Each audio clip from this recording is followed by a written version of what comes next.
What I was going to ask is really, I suppose, the subject of cause and effect.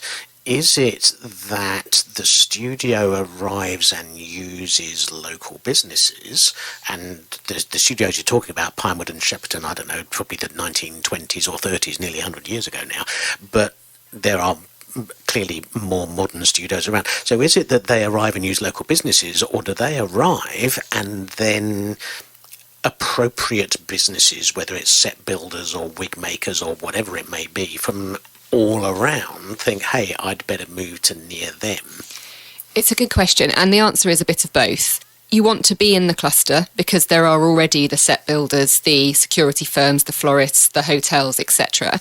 But, and we use this term additionality, one of the reasons why Robert and the team want to build this studio is that there is such excess demand to produce film and high-end TV content in the UK. So whereas if you build one supermarket next to another supermarket, there's still the same number of people wanting to do their shopping. So somebody might move from one supermarket to the other.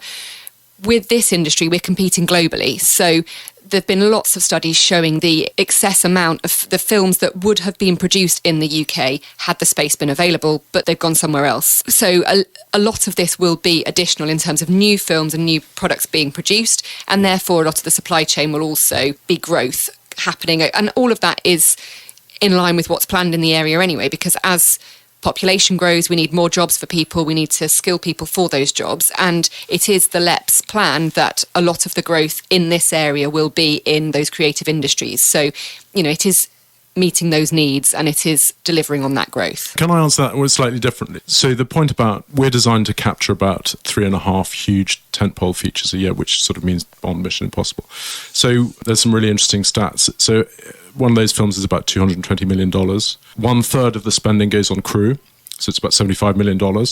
And the jobs that Ellie's referred to are completely new jobs. So the 2,500 who'd work on site, they're brand new film crew jobs. Okay. So that's 75 million, and those opportunities will be available all over the place. And we're making a really interesting effort to train people up. But then beyond that, so 2/3 of the money that comes usually from the West Coast. I can just run through the stats. So 12% of that is business support. So if you support a regular business, that'll be in demand. Construction is 11%. So if you run a construction business, that'll be available. And 8% is travel and transport. Hospitality and catering is 6%. So you're talking about big, big numbers.